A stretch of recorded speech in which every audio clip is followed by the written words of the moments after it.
रवी ते उपजवी धृती अलिकरवी भोगवी ते सरोवरी बरवी अब्जिणी जैशी. भगवान सिद्धेश्वराच्या असीम कृपेनं श्री रुक्मिणी पांडुरंगाच्या चरणाजवळ बसून श्री सद्गुरू ज्ञानेश्वर महाराज, श्री जगद्गुरु तुकाराम महाराज, श्री संत एकनाथ महाराज यांच्या चरण सानिध्यामध्ये आपण सर्वजण मिळून महान ग्रंथ राज ज्ञानेश्वरीच्या 18व्या अध्यायाच्या 276 ओळीचा आपण विचार करतो आहोत. विषय आहे कर्म. विकासे रवी ते उपजवी धृती आली करवी भोगवी ते सरोवरी का भरवी अब्जिनी जैशी. भगवान श्रीकृष्ण परमात्मा अर्जुनाला दृष्टांताच्या द्वारे सांगताय की हे अर्जुना, तळ्यामध्ये सरोवरामध्ये कमळं असतात. कमळं, ती कमळं 2 प्रकारची असतात. काही सूर्यविकासिनी असतात तर काही चंद्र विकासिनी असतात. म्हणजे काही सूर्याचा उदय झाल्यावर विकसित होतात आणि काही चंद्राचा उदय झाल्यावर विकसित होतात. या ठिकाणी सूर्य विकासिनी कमळाचा उदाहरण दिले की तळ्यामध्ये कमळ असते. कमळ, त्या कमळाच्या पाकळ्याचा जो विकास आहे तो विकास होणं म्हणजे सूर्याचा उदय सुचवणं आहे.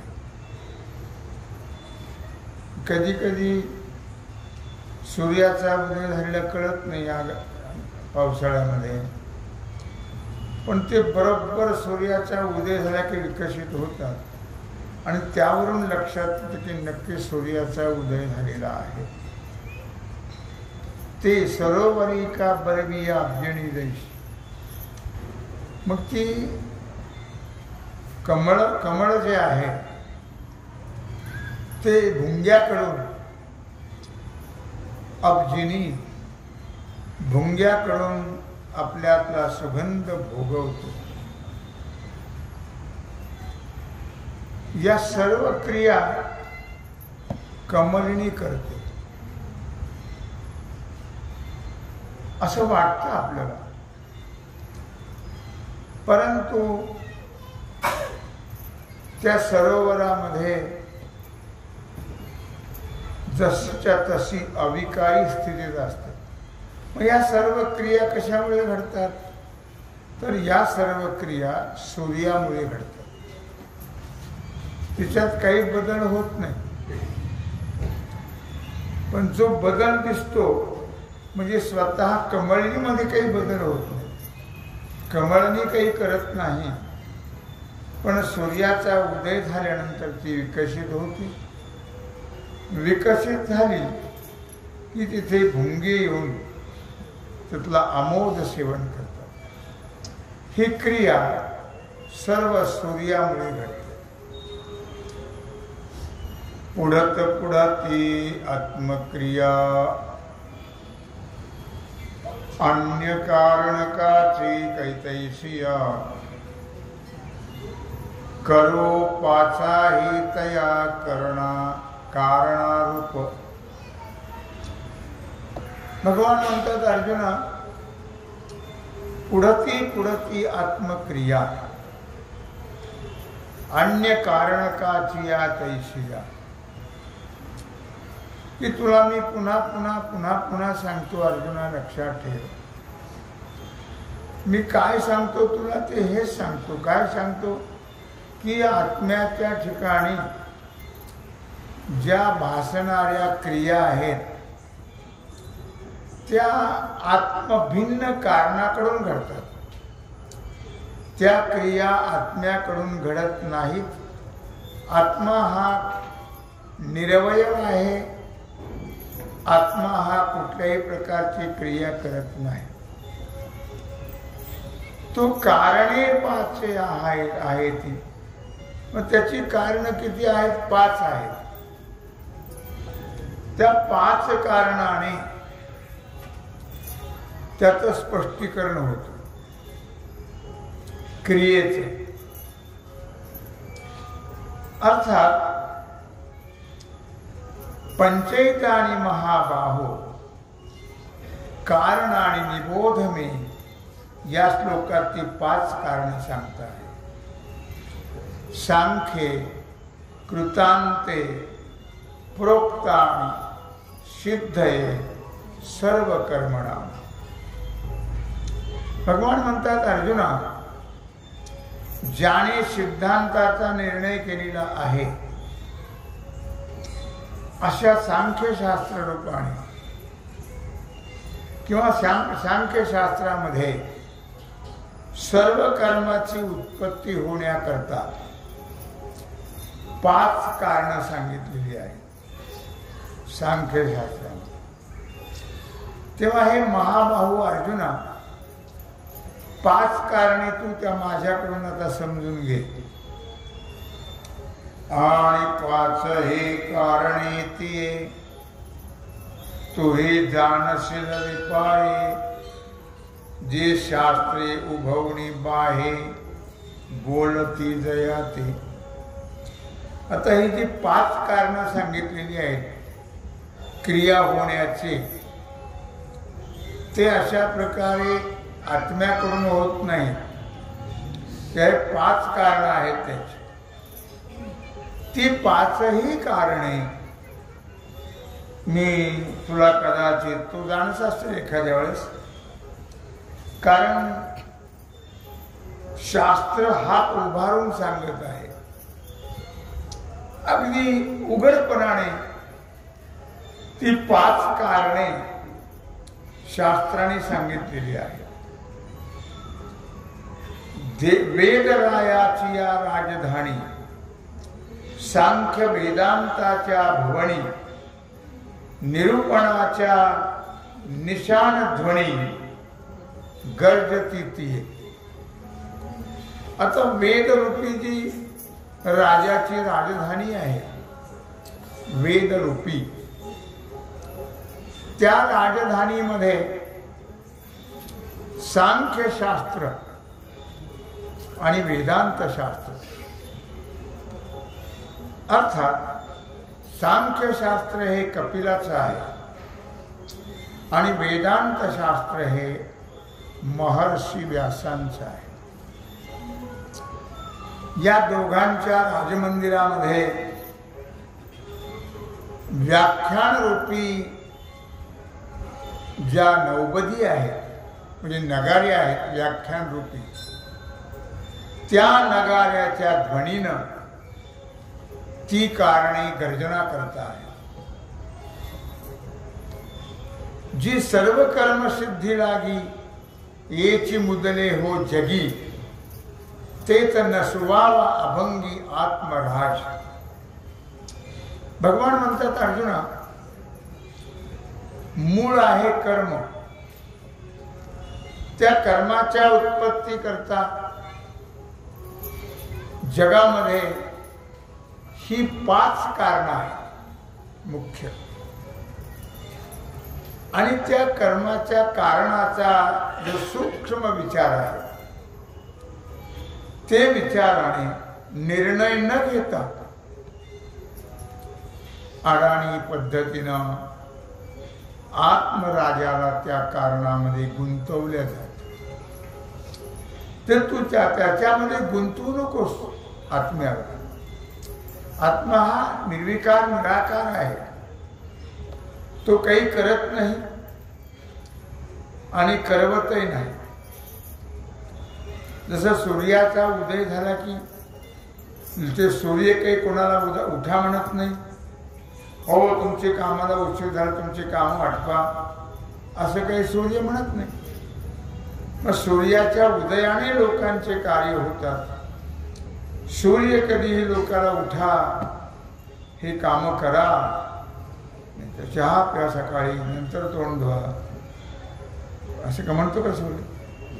नाही म्हणत. सूर्य काही नाही, पण सूर्याच्या उदयाने हे काम होतात.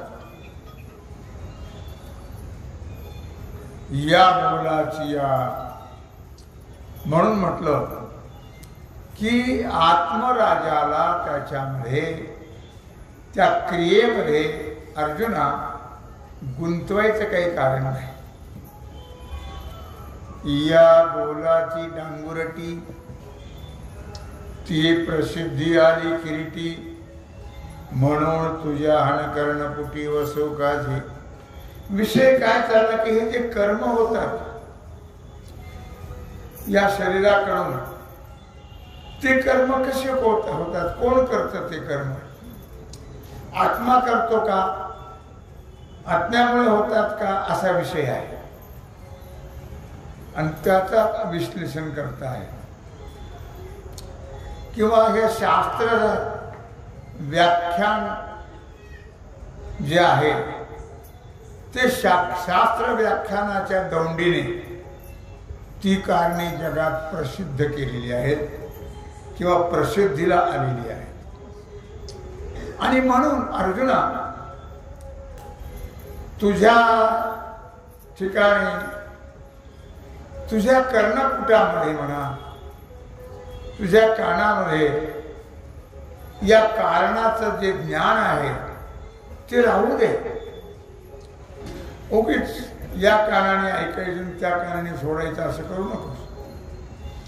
ते कर्णपुटी कानात राहू दे, वायाला जाऊ देऊ नकोस. त्याचा फार मोठा उपयोग आहे. जर आपण ऐकलं टाकून दिलं तर पुढे त्याचा उपयोग आपल्याला कळणार नाही. म्हणून अर्जुना, ते तुझ्या कानामध्ये राहू दे, ते लगेच टाकून देऊ नकोस तू. आणि मुखांतरे ऐके तैसे कायसे हे बोझे, मी चिद्रत्न तुझे असता हाती. आणि मी ज्ञानरत्न तुझ्या हातात आहे. मग तुझ्या हातात मी एक ज्ञानरत्न असताना दुसऱ्याच्या मुखाने ऐकण्याची काय गरज आहे? मी सांगतोय ना तुला, स्वतः भगवान सांगत असताना पुन्हा दुसऱ्याच्या ऐकायची काय गरज आहे? मग दुसऱ्याच्या उपकाराचं ओझं कसं करतात? मी सांगतोय ना तुला, दर्पण पुढा मांडलिया का लोकांची या डोळ्या, मान द्यावा पहावया आपले निके. आरसा पुढं मांडला, आपणच पाहावा का दुसऱ्याला मान द्यावा पाहण्याचा? बघावा तुम्ही आरसा कशाला मांडला? आमचं तोंड पाहायला. मग तुम्ही का आम्हाला काय सांगता? आणि तुम्हाला मान देतो आम्ही पाहिला. मान आरसा पाहण्यात मान असतो का? भगवान सांगताय, दर्पण पुढा मांडले का लोकांच्या डोळ्या, मान द्यावा पाहावे आपले निके. अर्थात दुसऱ्याच्या डोळ्याने आपलं मुख पाहायची काय गरज आहे? आपणच आपल्या आरशामध्ये आपलं मुख पाहावं. तसं मी आहे ना सांगणार, दुसऱ्याच्या उपकाराची, आभाराची गरज नाही. दुसऱ्याने सांगितलं तर त्यांचे आभार मानावे लागतील, त्यांना धन्यवाद द्यावे लागतील. मला द्यायची गरज नाही. मी आणि तू वेगळा नाही. लक्षात, भक्त जैसे जेठ आहे तेथ ते तैसेची होत जाये. तो मी तुझे झालो आहे खेळणी आजी.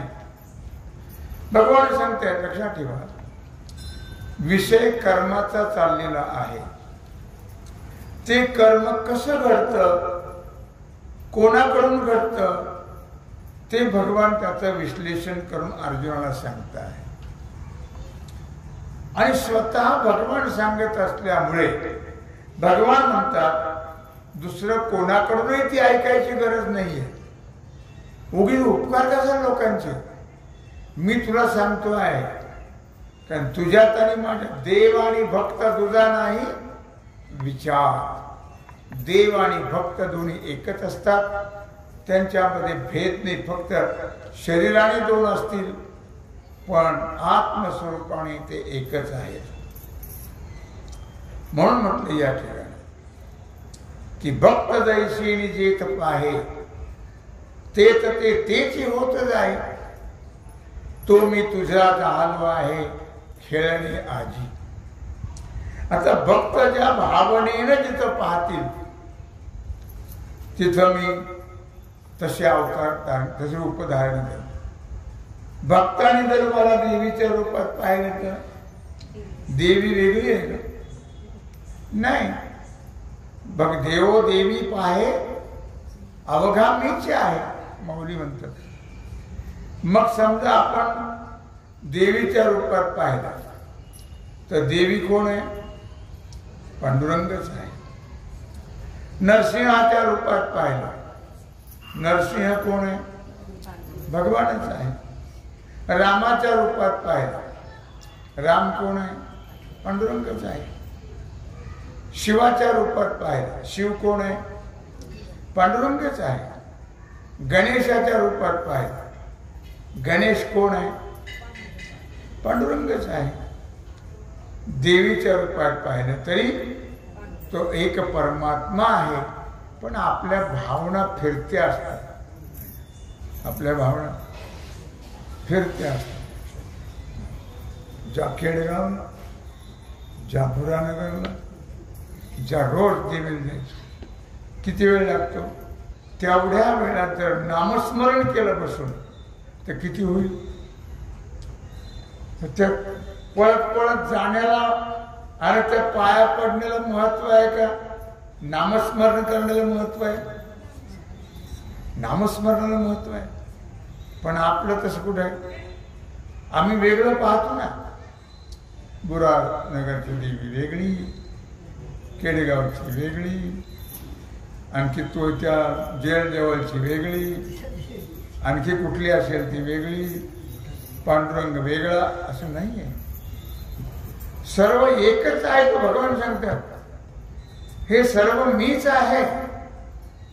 म्हणून एक ठिकाणी निष्ठा जर असेल तर त्या भक्तीचं फल प्राप्त होतं.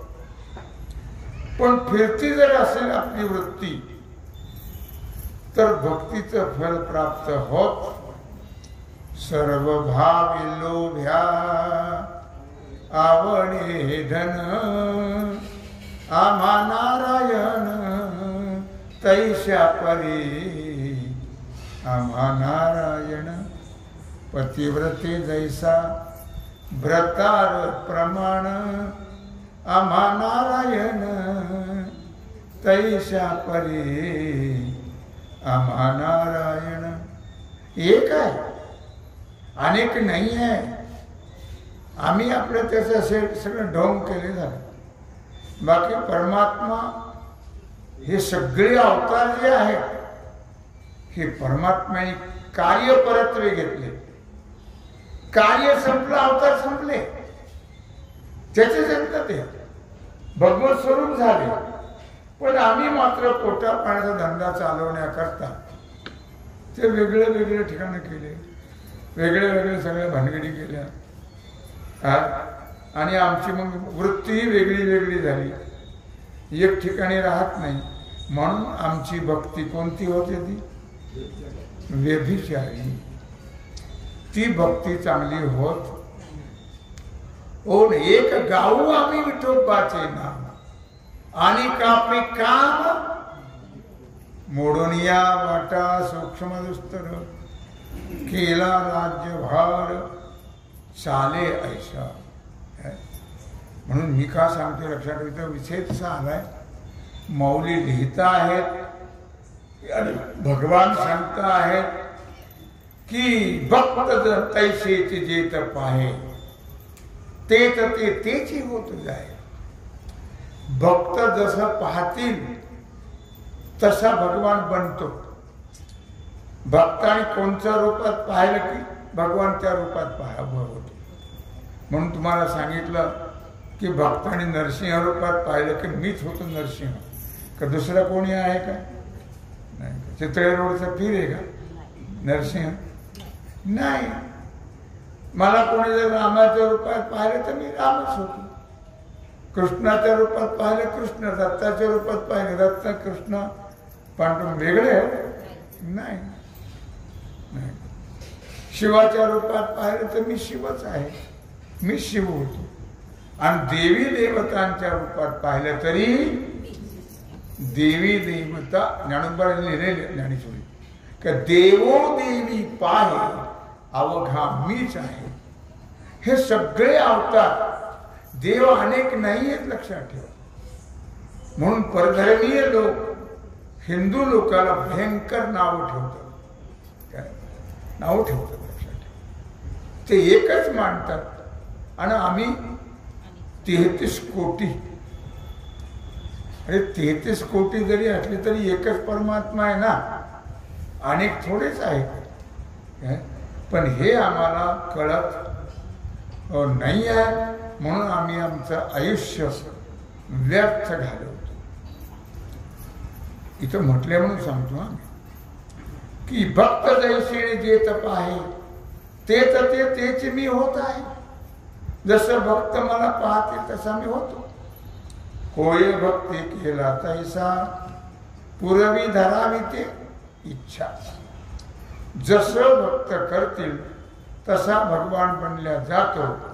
त्याच्या ठिकाणी वेगळी नाही, वेगळे देव नाही आहेत लक्षात ठेवा. एकच देव, अनेक देव नाही आहे.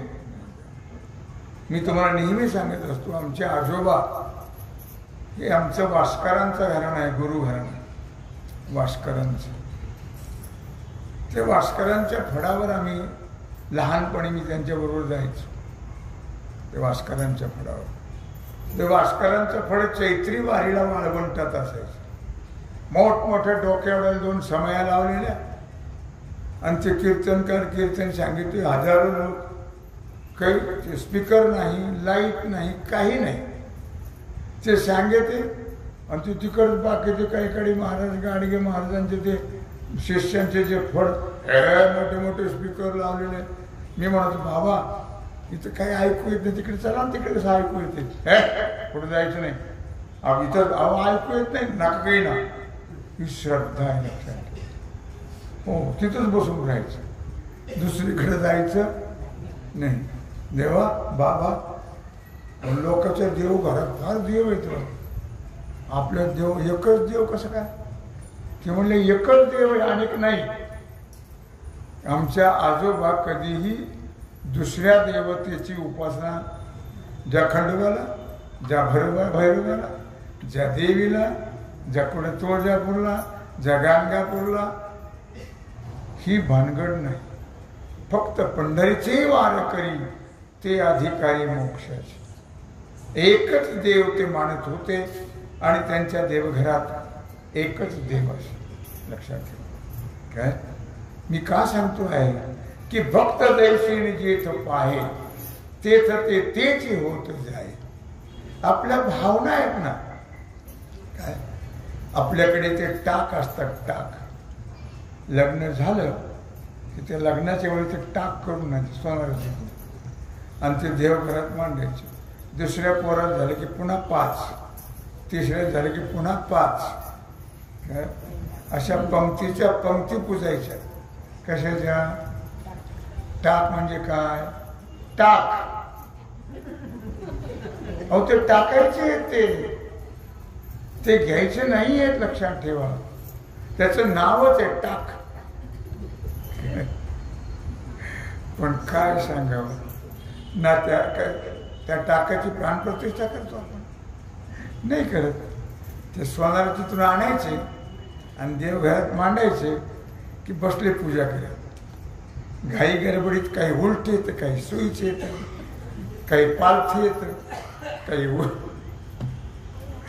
उताने येतं, सगळ्याला गंध लावतो नाही. घाई गडबडीत कोणाच्या नाकात तर कोणाच्या तोंडात तर कोणाच्या डोळ्यात तर फुलं व्हायचे ते नसतातच बहुतेक म्हणा. कपडा तर कोणाला, सगळे जैन धर्मीय नंगे सारे. कोणी सांगितलं हे कुठाने करायला?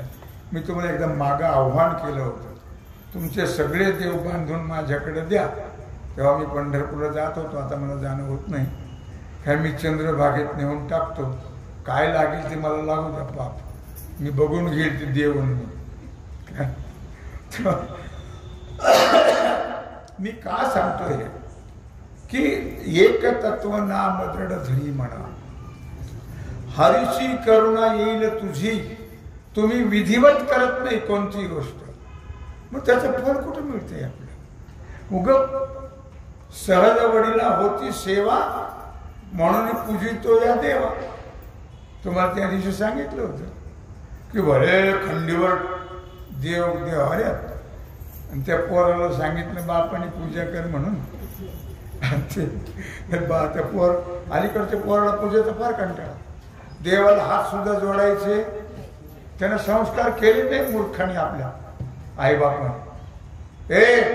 पाया पडल्याशिवाय जायचं नाही शाळेत, असं तुम्ही कधी म्हटलं का? नाही. म्हणून तर तुम्हालाही पाया पडत नाही तुमची आई आणि त्या देवाची आई. तुम्ही त्यांना संस्कार केलेच नाही. तुम्ही, मी नेहमी सांगत असतो, त्या इस्लाम धर्मीय लोक पोरी एवढायला असताना की त्याला लगेच सांगतात त्यांच्या धर्माचं तत्व. हो, ते नमाज पडणं वगैरे सगळं शिकवतात आणि त्याप्रमाणे ते पोरं वागतात. आमच्या पोराला कुठल्या प्रकारचे संस्कारच नाही. ज्या बटाटवडा खायला, ज्या भेळ खायला, ज्या महाराष्ट्र दुनियात काय. मी का सांगतोय लक्षात ठेवा की आपण आपल्या मुलावर संस्कार करणं फार गरजेचं आहे. जसे ते संस्कार करतात ते लोक ख्रिश्चन मुसलमान, तसे आपण तसे संस्कार करत नाही. आपली निष्ठा नाही, आपली भावना नाही. लक्षात. पोराला कंटाळा, त्याला वाटलं हाय काय पिढा आली आता गळ्यात घोंगडे. शेवड्या देवाची पूजा करायची किती वेळ लागेल, मी शाळेत कधी जायचं. मग त्याने तिथे एवढे देव बादलीत टाकले आणि दिले आडात सोडून, आणि ते डुबवले असे. त्यातले हलके टाक होते वर उसळले आणि गेले पुढून. त्यांनी हुशार शाळेचा वर्ग होता ना, मग त्याने मोजून टाकले होते. मग त्याने वर काढल्यावर ते मोजले पुन्हा. अरे 2 देव, मला वाटतं त्यांना पोहता येत नसावं, तेव्हा 2 देव बुडून मेले. एक मनुष्य गेला तर उदक शांती होऊस तर आपण पूजा करत नाही. आपल्याला जेवढं नको तेवढं चांगलं, जेवढं नको तेवढं चांगलं.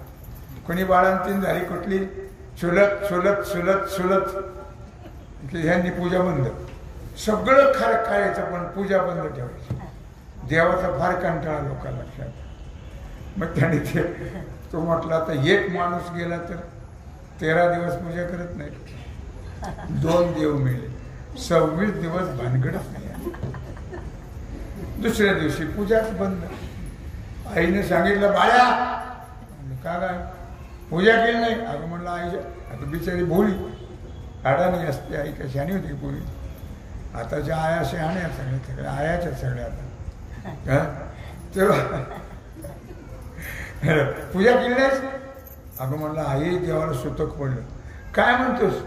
खरंच ना ग आई, 2 देव पाण्यात. आता तुम्ही विचारलं कसे गेले, काय भानगड आहे. त्या पोरावर भरवसा, आणि पोरं अशी मोठी विचित्र. सांगितलं अगं आई 2 देव पाण्यात बुडून मेले. कुठं शिनेत मेले का कुठे मेले विचारावं. ते म्हणले त्याच्यामुळे देवाला आता काय पडलं?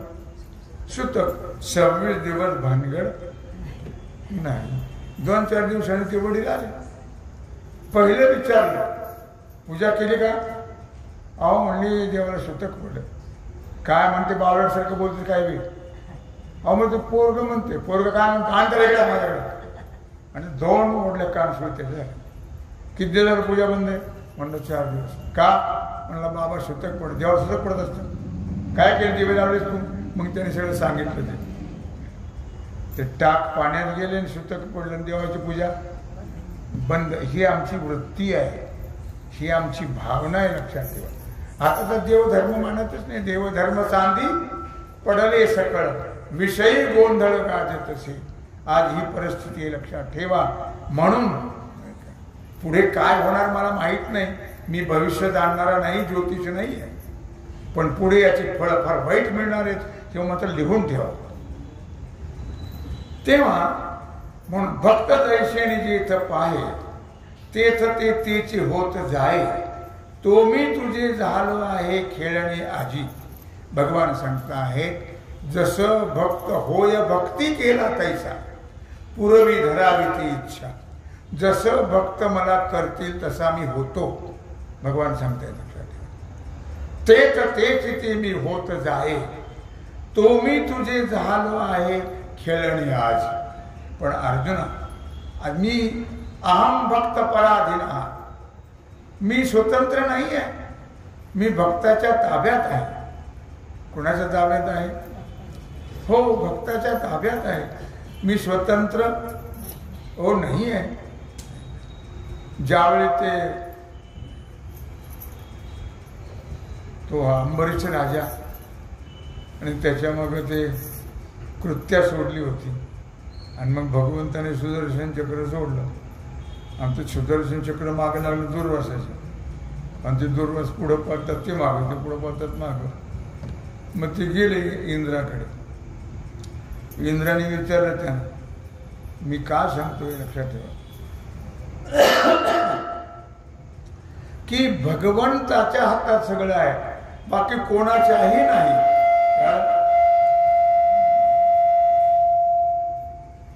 मग इंद्राने विचारलं, तुम्ही घाबरल्यासारखे दिसताय. हो म्हणले, माझ्या मग सुदर्शन चक्र लागले. तेव्हा इंद्रा मला तो आधार दे. इंद्राने सांगितलं, पहिलं बाहेर व्हा, तुम्ही तर जालच जाल, पण आम्ही जाऊ तुमच्याबरोबर.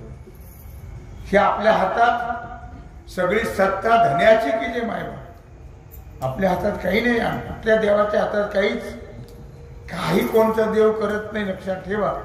काय भावना तुमची असेल, जातीस ना इथं ठेवले पिशवी, क्लासला जायचं ना, बस. काय लक्षात आलं तुमच्या? जशी भावना असेल तसा देव बनल्या जातो. जर होय भक्ती केला तैसा, पुरवी धरावी ते इच्छा. जसं तुम्ही देवाला कराल तसा तो बनतो. सत्ता त्याच्या हातात आहे, कुठल्याही देवाच्या हातात सत्ता नाही आहे. इंद्राने हाकलून दिलं. जे दुर्वास पळत पळत निघाले, लक्षात ठेवा, तो भगवान शंकराकडे गेला. हे सगळे एकच आहेत. भगवान शंकराने विचारलं, कुणीकडे एवढे घाबरले का? म्हणले, माझ्या मागे सुदर्शन चक्र लागले. का? तो म्हणले, मी अंबरीशला त्रास दिला म्हणून ते सुदर्शन चक्र माझ्या मागे लागलेलं आहे. तेव्हा म्हणले, तुम्ही पहिलं बाहेर व्हा, तुमच्यामुळं आम्हालाही जावं लागेल. बाहेर काढलं, सगळ्या ठिकाणी फिरून आले, कोणी आधार दिला. शेवटी भगवंताकडे गेले, आणि मग भगवंताकडे गेल्यानंतर सांगितलं, देवा माझ्या मागे तुमचं ते सुदर्शन चक्र आहे, मी काहीच करू शकत नाही. अहम भक्त पराधीन, मी भक्ताच्या ताब्यात आहे, मी काहीही करू शकत नाही. तुम्ही ज्याला त्रास दिलाय त्याला जाऊन त्याची शरणागती करा, तर ते सुदर्शन चक्र माघारी जाईल, नाही तर ती तुमचा नाश. शेवटी पुन्हा अंबरीशीकडे यावं लागलं दुर्वासाला. त्यात काळ गेला 1 वर्षाचा. तोपर्यंत अंबरीशनं द्वादशी सोडली नव्हती. काय दुर्वास परत येईपर्यंत, आणि मग अंबरीशीची शरणागती केल्यानंतर मग ते सुदर्शन चक्र लुप्त झालं. मी का सांगितलं की अहम भक्त पराधीन, भगवान हा स्वतंत्र नाही आहे, तो भक्ताच्या ताब्यात आहे. जसे भक्त करतील तसा तो होतो. कारण भगवंताला ते भगवंतपण जे आहे ते कुणामुळे आहे? भक्तामुळे आहे. भक्तामुळे महत्व आहे भगवंताला. म्हणून भगवान भक्त जैसे निजेथ पाहे तेथ ते तेची होतच आहे. भक्त मला जिथं जे ज्या रूपात पाहतील ते रूप मी बनले जातो.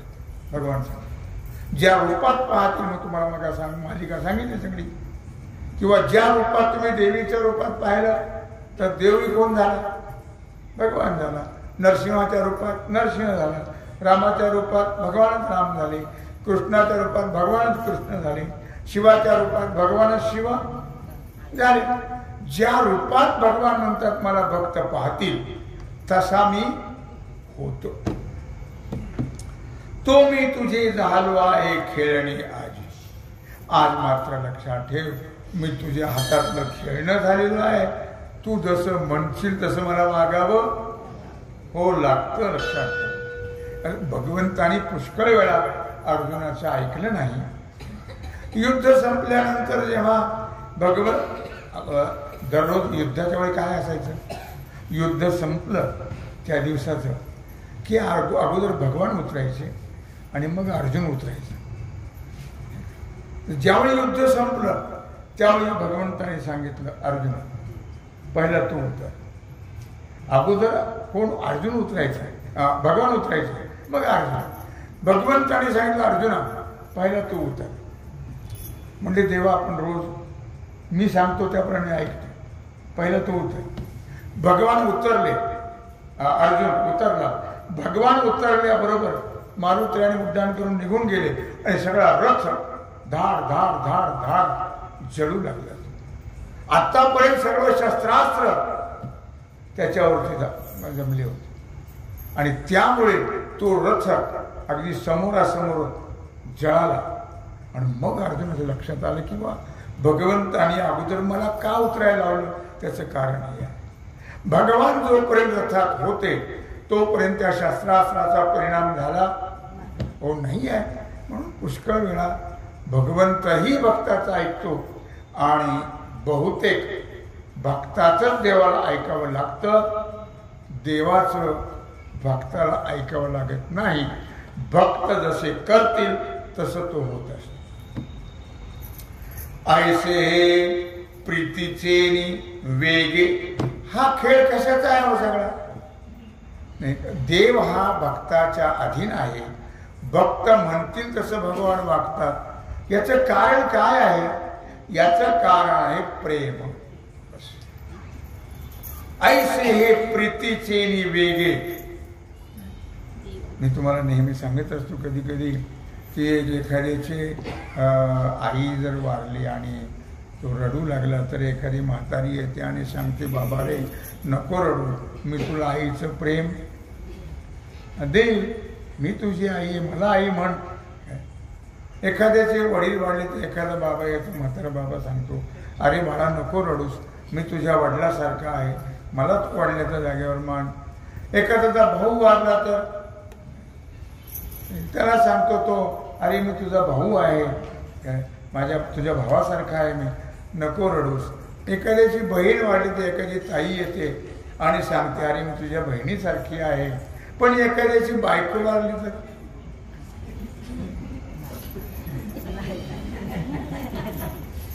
भगवान बायकोही झाली. आता आणखी काय सांगू तुम्हाला? हो, त्याचीही लाज भगवंताने बाळगली. आठवत तेव्हा भगवान सुभद्रा सुद्धा हो झाले. मोठी कथा आहे ती, मी का सांगतोय. ऐसे हे प्रीतीचे निवेगे. हा कशा देवभक्ताचा जो संबंध आहे तो कशाचा आहे हो? ही मुलगी सुद्धा सुंदर प्रवचन करते बरं का. हा जो संबंध आहे लक्षात ठेवा, तो प्रेमाचा संबंध आहे. देवभक्ताचा जो संबंध आहे तो कशाचा आहे? प्रेमाचा.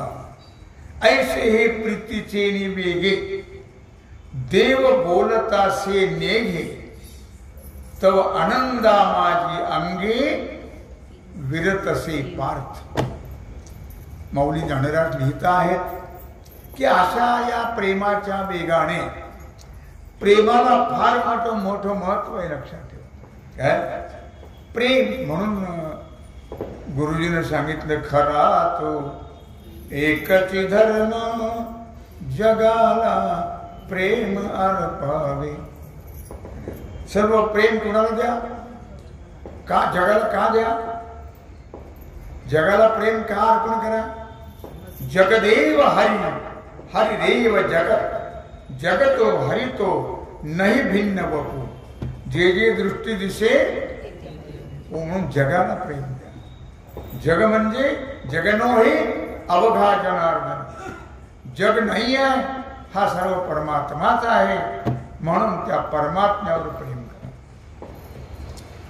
म्हणून म्हटलं या ठिकाणी की ऐसे हे प्रीतीचे निवेगे देव बोलला ते से निघे.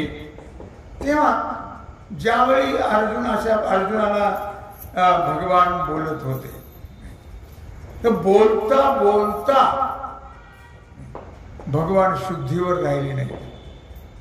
हो, बोलता बोलता एकरूप होऊन गेले. देव बोलता से नेघे, बोलता बोलता आणि भगवान शुद्धीवर देहावर राहिले. तव आनंदा माझी अंगे विरतशी पार्थ.